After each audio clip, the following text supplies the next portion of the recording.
Have you ever wondered how your thoughts, feelings, and sensations arise from the gray matter inside your skull?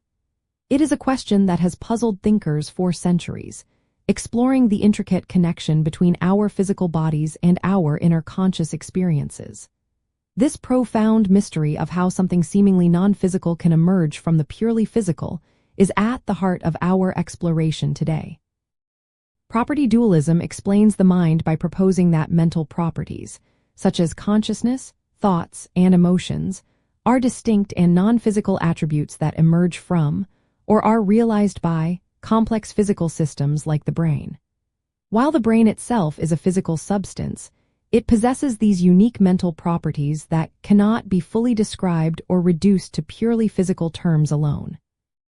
The core mechanism behind property dualism hinges on the concept of emergence, where new, irreducible properties arise from the organization of simpler components.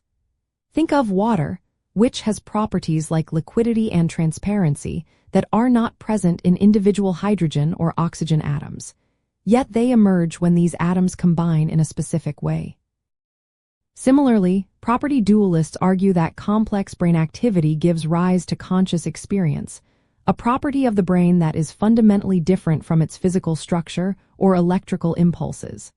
This perspective maintains that there is only one type of substance, the physical, but this substance can manifest to distinct kinds of properties, physical and mental.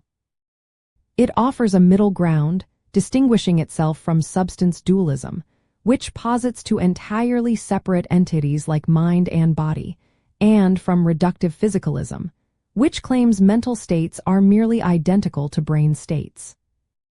Understanding property dualism helps us appreciate the unique nature of subjective experience without denying the brain's critical role.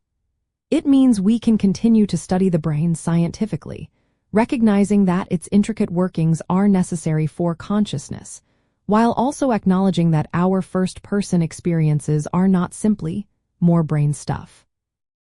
This framework allows for a rich discussion of qualia, which are the individual instances of subjective conscious experience, like the specific feeling of redness or the taste of chocolate, that are inherently private and distinct from their underlying physical processes.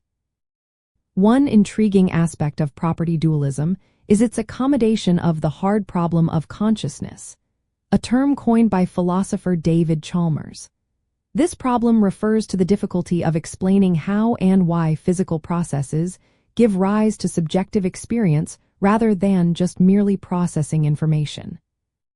Property dualism does not necessarily solve this problem, but it frames it as the emergence of irreducible properties, allowing for the mystery without resorting to supernatural explanations or reducing mental states to mere physical outputs.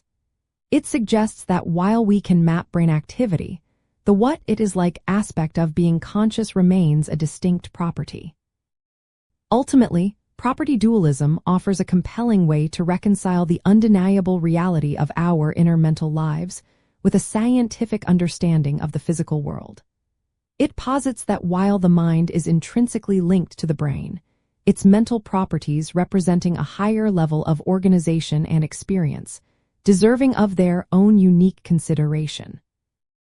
This perspective encourages us to view consciousness not as an illusion or a separate entity, but as an extraordinary and fundamental attribute that arises from the most complex physical systems known to us, thereby deepening our appreciation for both the physical and experiential aspects of existence.